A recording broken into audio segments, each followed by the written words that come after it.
In this last episode, we're going to now do like a wrap up. Before we do a wrap up, we're going to focus on the three main functions that define the smart contract as a subscription model, which is renewing subscription, canceling subscription, and being able to view an expiration for a specific NFT. So those are the main functions that define a subscription based smart contract. So back to our Flutter application, we're going to do the usual where we'll create contract functions for these functions that are based on ERC-5643, starting with the renew subscription. We'll set it up, providing it with the correct function name that has been set in the smart contract.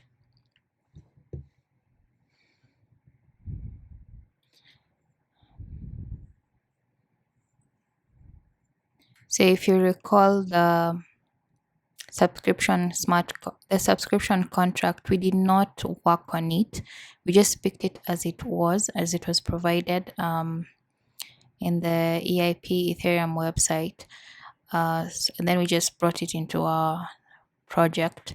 So you find we're going to use it as is unless we need to add into something, but we're not. So in our function, we're going to proceed to initiate our contract. And then we're going to use the method send transaction because we're going to write into the blockchain. So when we are renewing, there are two things that are going to happen. First, it's going to check if this specific NFT has an expiration. If it doesn't have an expiration, it will write a new one. It will reset and give it a duration. The duration will be based on whatever will be passed from the front end. But if the specific NFT already has a set expiration, we'll pick that set expiration and add the duration that has been passed from the front end, basically. So we're just specifying the usual nonce and also specifying from, which is the dummy address. And once that's done,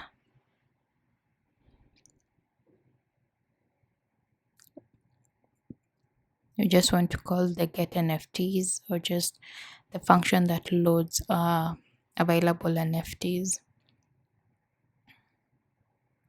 So what we're going to do, we had an action in the magazine screen that was named renew.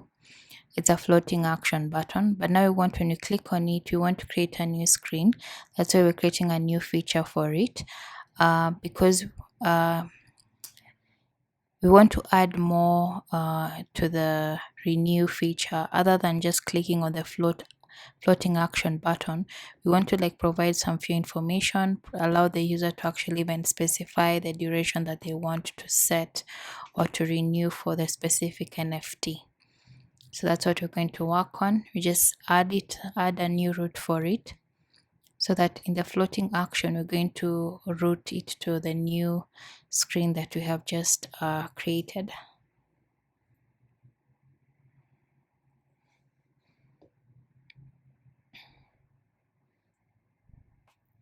Renew subscription.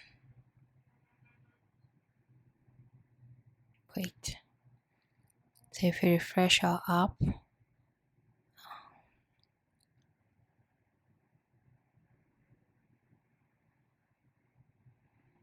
we have a plain screen. Now let's work on it.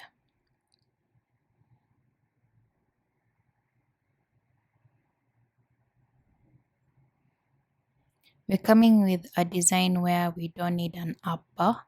That's why we're using the safe area, so that our contents are within the safe area and that do not overflow outside the recommended layout. So we're going to set up an icon button that will be equivalent to the back button in an app bar.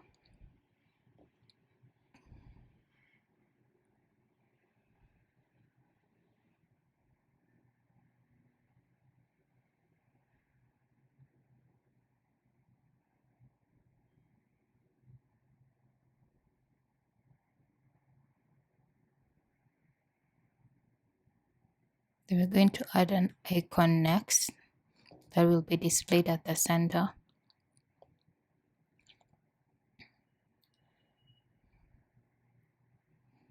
A size box to space things out. A text. Renew for your subscribers to access your magazine NFTs daily.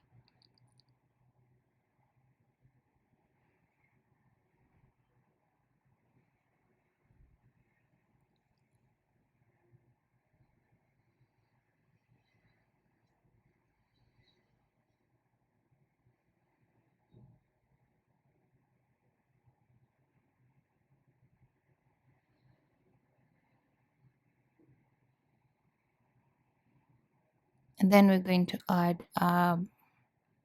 Flutter plugin package. Sorry, we're going to add a Flutter package called Select Card.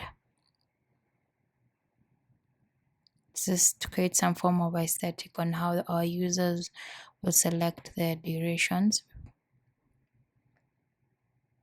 So let's see.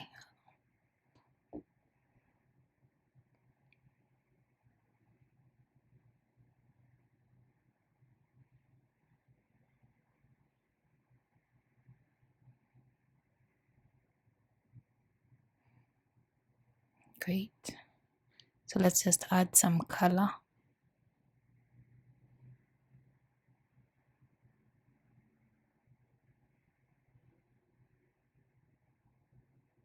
Great.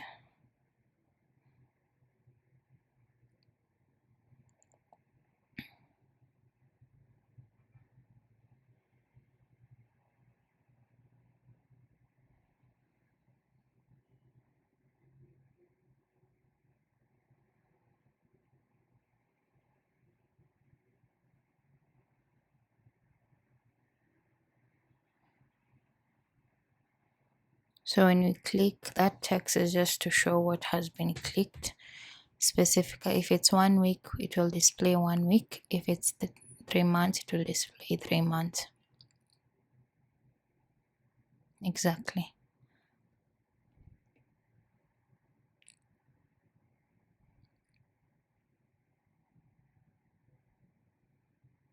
Then let's add our button.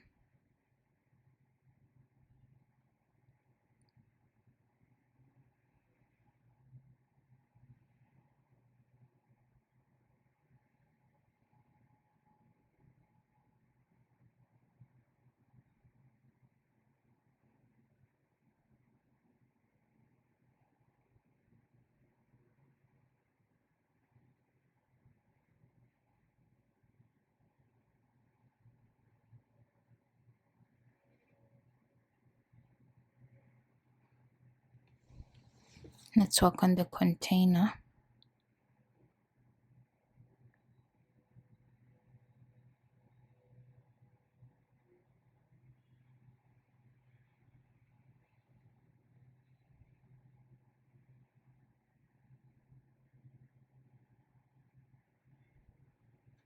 Great, let's give it a height.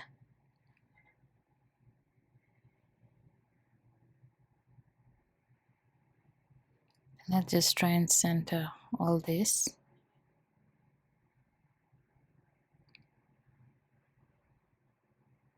Much better.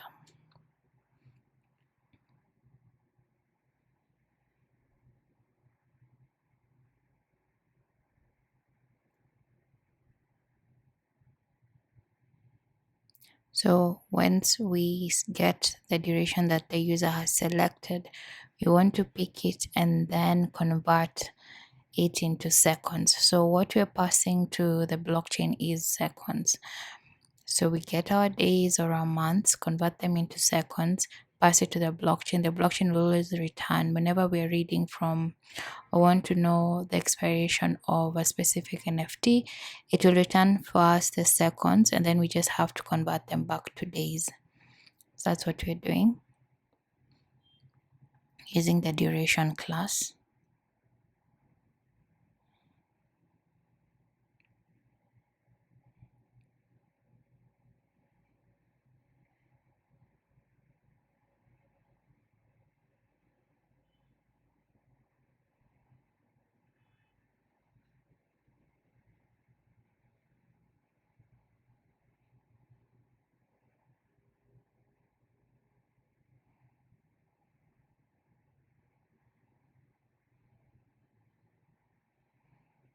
So we need the token ID. So we need to pass it in our renew subscription. That means we have to set our arguments for the renew subscription. So that means our root will change.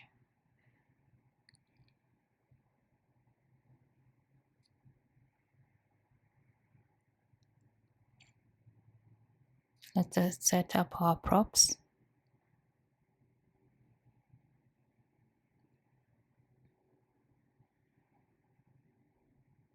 So we need the magazine class to pass for us the token ID because it already has it.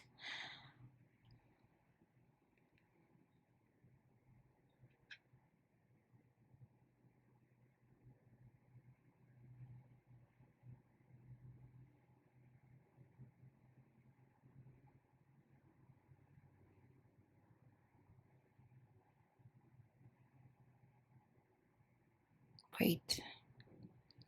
So that when we come over to our renew subscription, we get our props.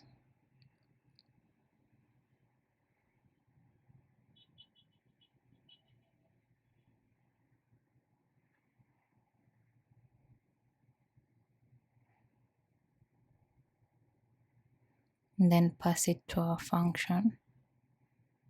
And then for our duration, it will be great.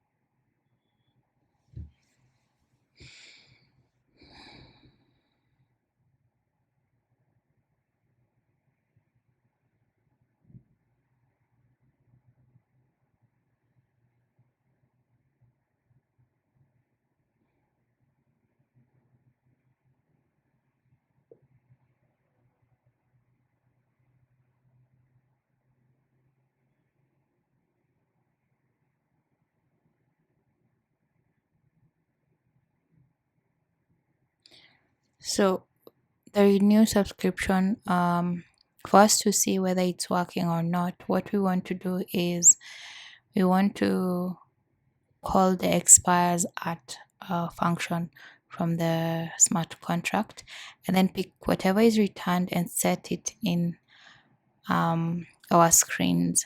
So we're just working on that first so that now we execute that. We'll be executing two functions at once.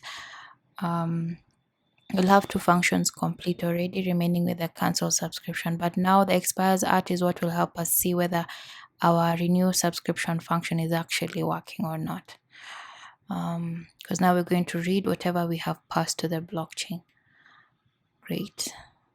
So let's create our function.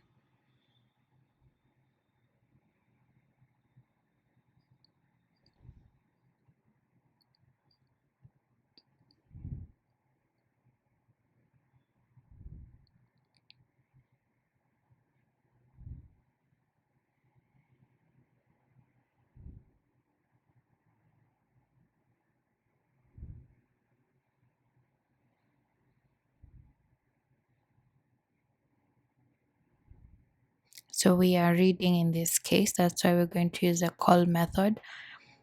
We're not writing anything on the blockchain, we're just reading.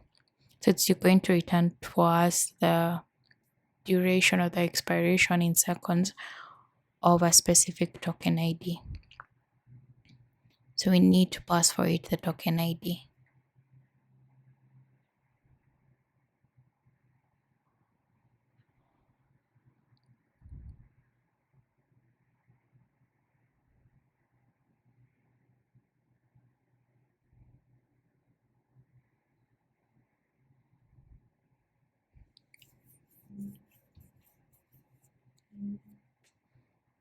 And return the duration.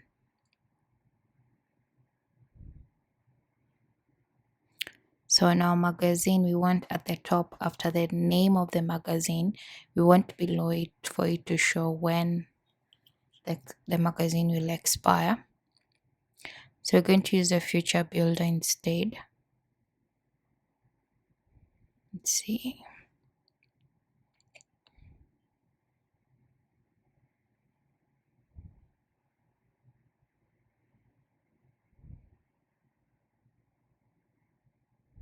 We're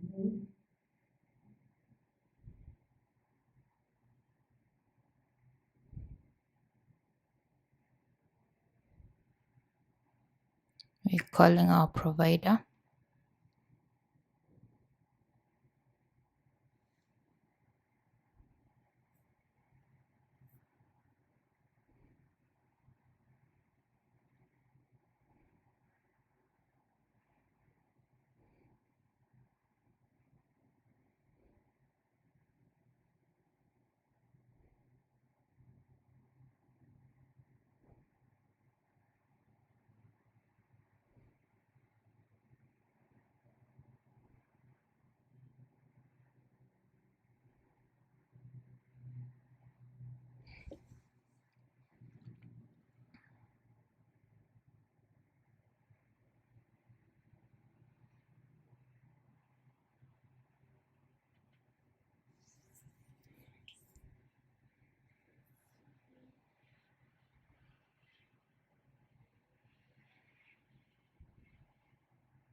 So we want to check if snapshot has data. Let's set our days, else it will return a container or a sized box.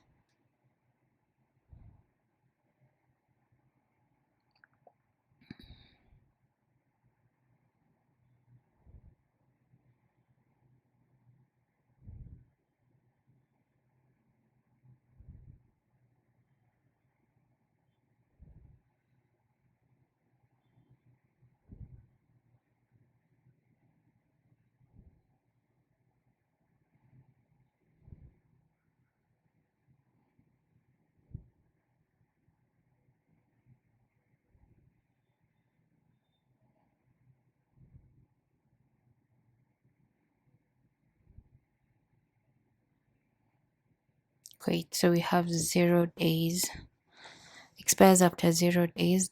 That's because there's no expiration data from the blockchain, specifically on this NFT. So let's try and renew it and see. For 1 week, we haven't set our back button. Real quick,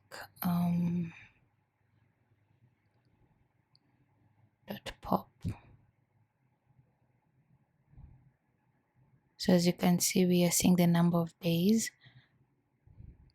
So what's happening is from the smart contract, you'll find that it's adding the block.timestamp plus the duration that you've given it. So you won't expect the exact number. So from after that, now whenever you add a specific duration, it will add to that. But the block.timestamp has to be added to the duration at which the NFT has existed in the smart contract, plus now the duration you're providing it. So we're just setting up the number format. Okay.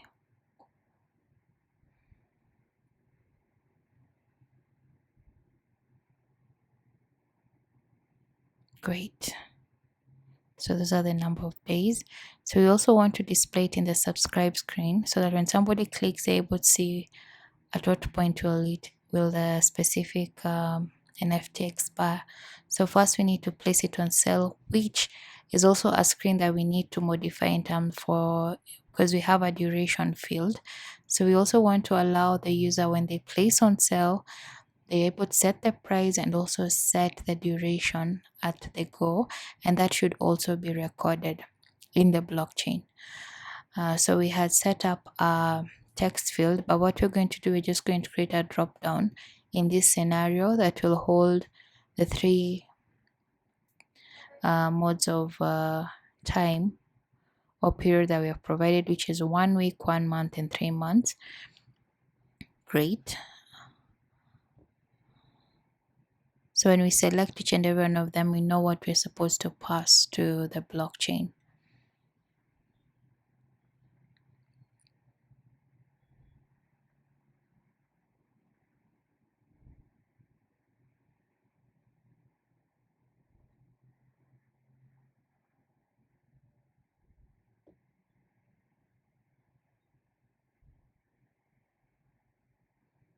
Just taking the same method of converting the days into seconds, passing the duration in the cell subscription now. And we're going to pass it in our parameters. So in our smart contract now, in our cell subscription, we are only passing the token ID. So we need to pass the duration.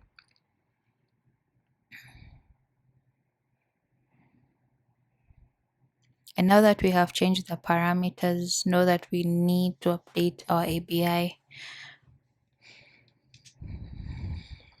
And how cell subscription is associated with a subscription-based contract is that when you sell and the price is set, also the expiration will be added into the expiration's internal state variable. So we have deployed our contract. We add it to our config.dat. Then we head over to our ABI JSON file, copy that, and paste it. Great. So if we try, this is a new contract. So let's just get our data right. Good. So our user has 2 NFTs. Let's set the subscription 1 week sell. So if you head over there, we're able to, now we need to display the expire after. Let's see what it will display for us. So it should read with the expires at function. So let's display it below the title.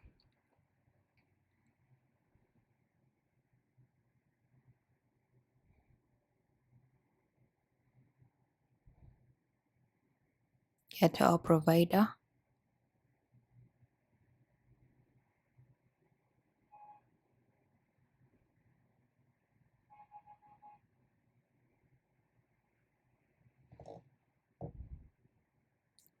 So it's currently saying 0 days. So let's see, there is it's an issue.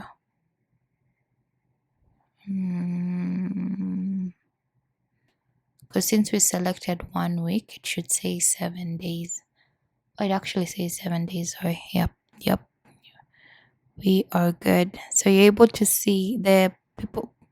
Your subscribers are able to see the expiration period, and also you are able to see your expiration period of your own NFT. Awesome. And it will add and update as you go.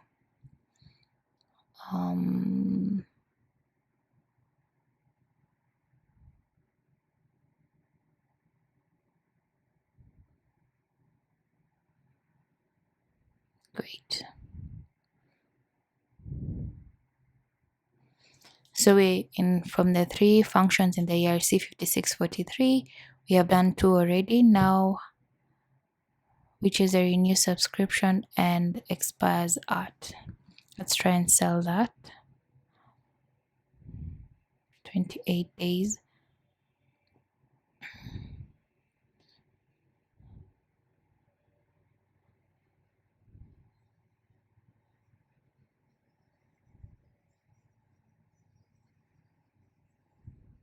So let's work on the last function, which is cancel subscription. So when we cancel a subscription, that means it'll be deleted from the expiration state variable. That means if the NFT does not have an expiration.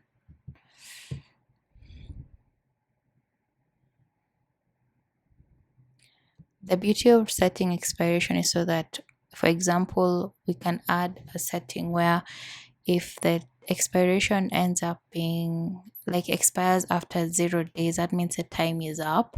You can be able to deactivate users from viewing, so they need to buy again so that they can be able to continue viewing the magazine. So that's how the subscription-based model works. We just had using send transaction because we're writing. We're going to be updating specifically on that token ID.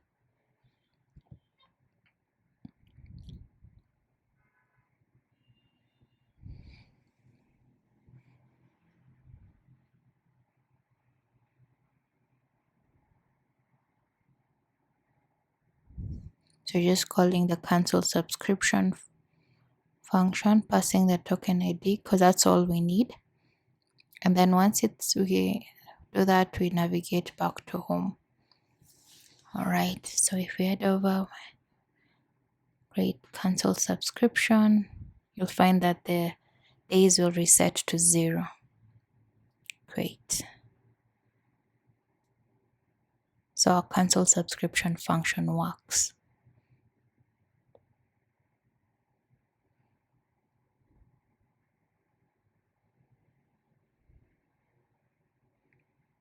We're just switching up the addresses to see how things look on the other side. So this is another user. They're able to see the specific great, and they have their collectible set since they have subscribed.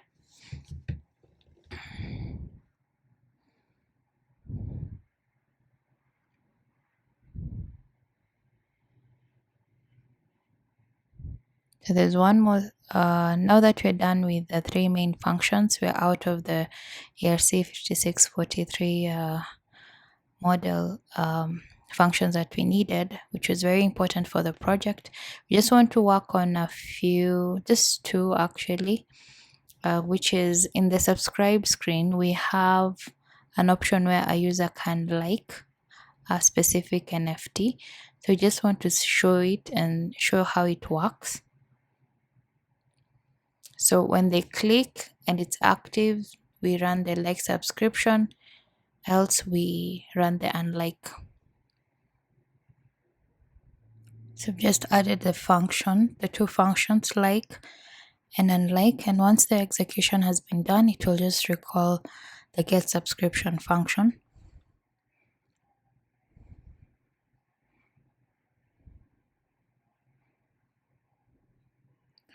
So now let's head over to our subscribe screen and look at our favorite feature, which is an icon button.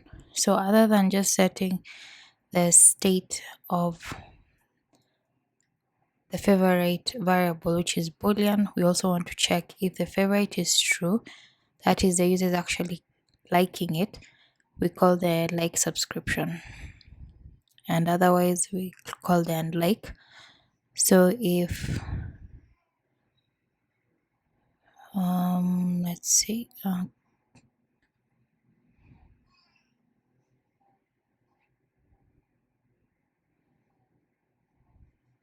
just want to see.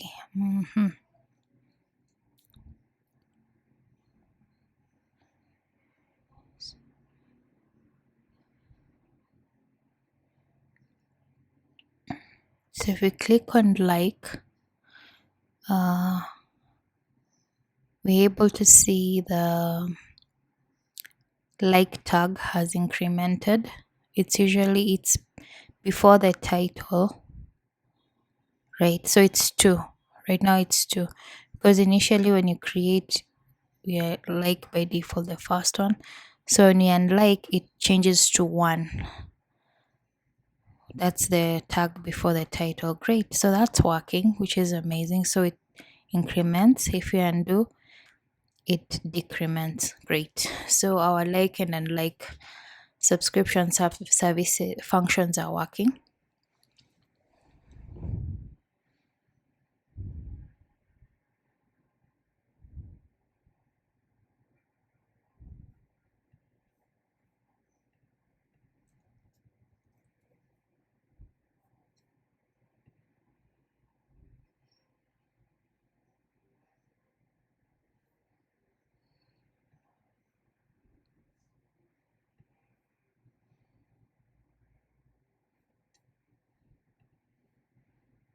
There's a feature that the search feature, we made it to work, but we gave it like constant data.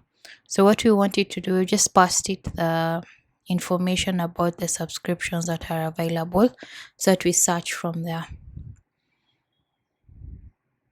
So that's all we're doing.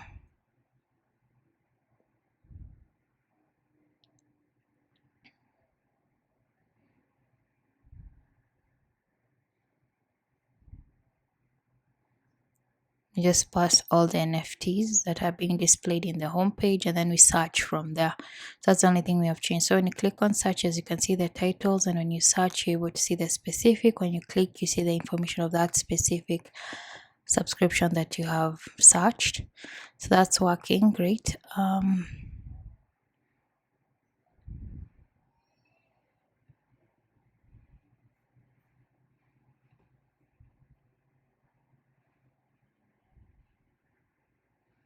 Just making sure that things like after creating NFT, we stick on that same screen. So we just want to make sure we navigate the user to the home page.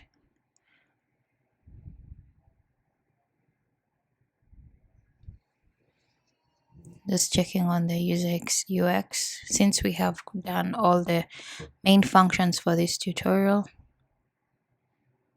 just cleaning up. This will be quite fast.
So in the subscribe screen, what we want to make sure in created by, it shows the address that created this NFT. We won't be able to another person be able to click it and see the profile of this user.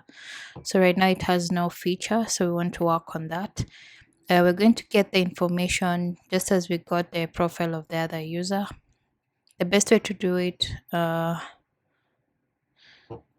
let's just set that up. I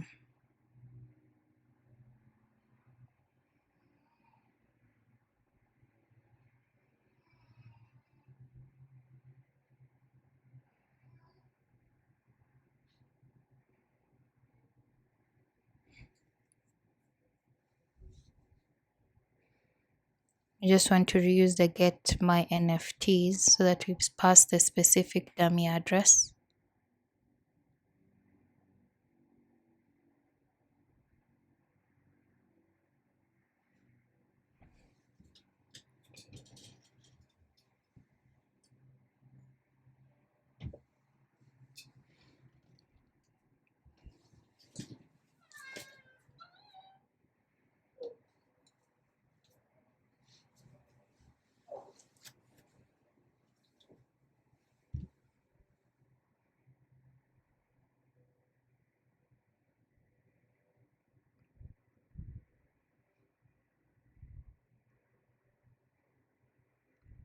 So wherever we have called the get my NFTs function, we'll need to pass the address, the string address. So we're passing dummy address because we're reusing it so that you can pass a specific address. So in our case, when we click on created by, the address linked to created by, we'll pass this address itself and should return for us the information about that specific address. Just doing a quick state management on the profile, because now what we're going to do, we're not creating a new screen, we are reusing the profile screen that we already have in the third tab in the home screen. But now we just want to create manage the state so that if we are viewing information of another user, we want to be able to only view this and that. But if it's just our information, we should be able to see everything as we have been seeing currently. So that's what we're just managing.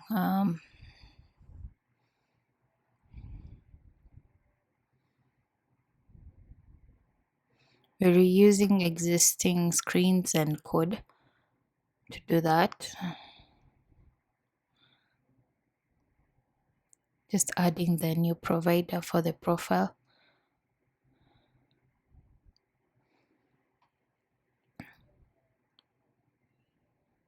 There's an error. Okay, got it. So our profile expects arguments, and we didn't specify that. We did need to add that. Doesn't exist right now because we didn't need it, but now we do.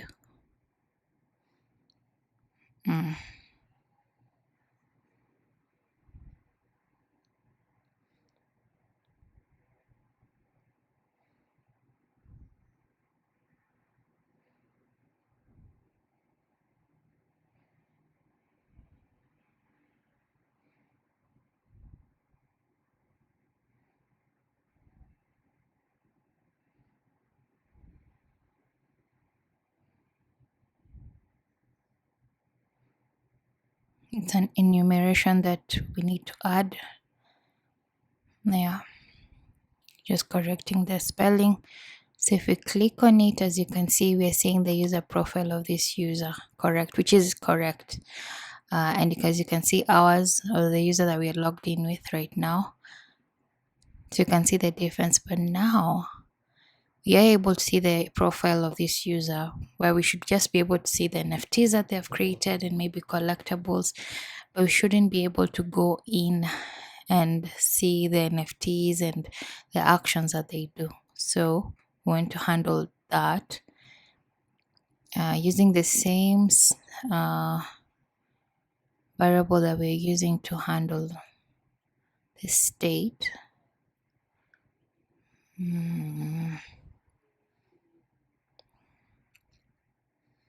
Which will be in the NFT card.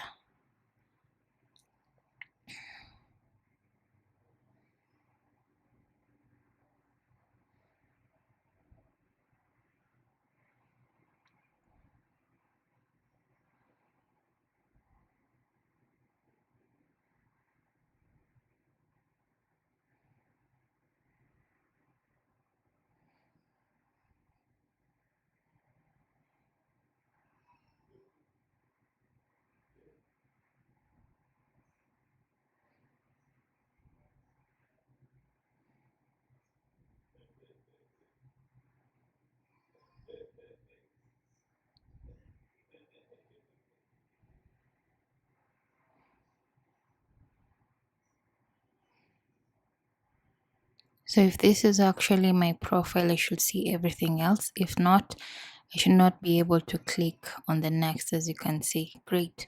So I should be able to see more actions that for another user, in short. So we're just checking through our smart contract, making sure everything is clean, so we can divide our files into 3.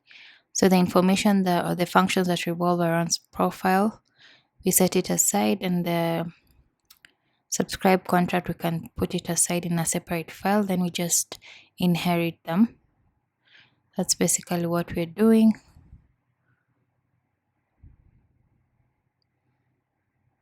Great.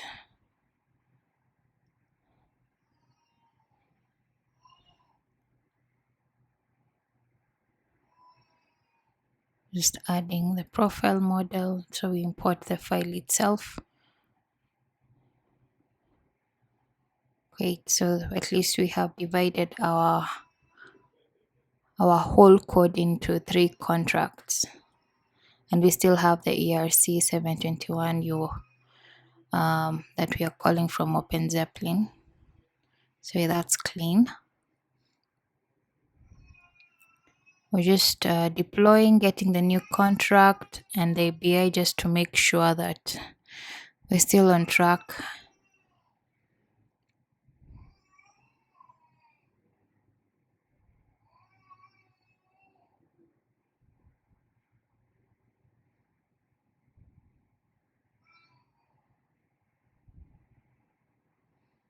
So you pick the API JSON of the main contract. It will hold all those other functions as long as you have extended with the keyword is.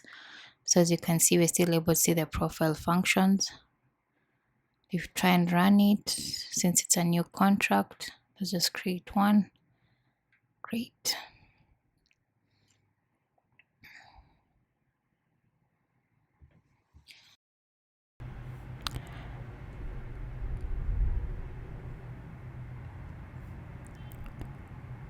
So Infura is the one that's going to help us upload our contract to a testnet. It contains blockchain APIs and developer tools to do that.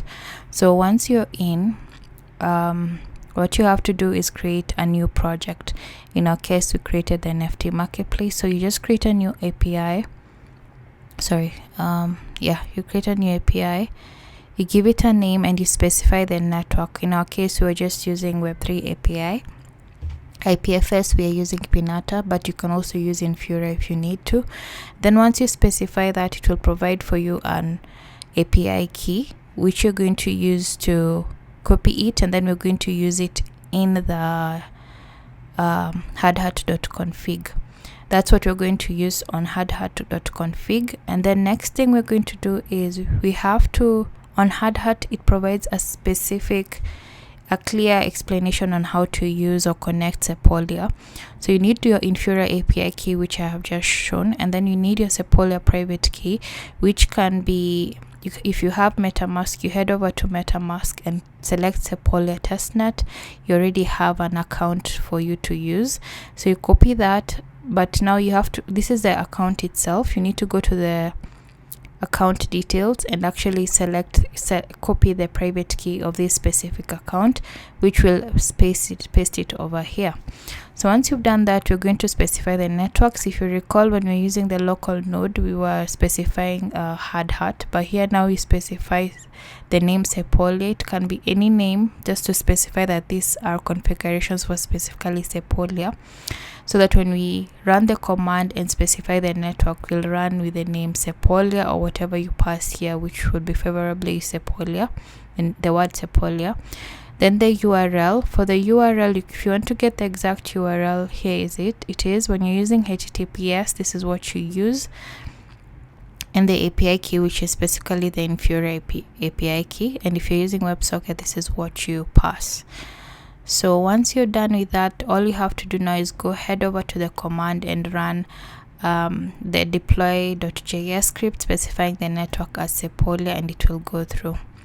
One thing to note is, since it's a testnet, it may take a little longer to deploy in the testnet, unlike in the local, and mostly it's based on even the length of the smart contract. I do admit that we have done a lot, and it's possible to actually reduce the size of the smart contract as I go along.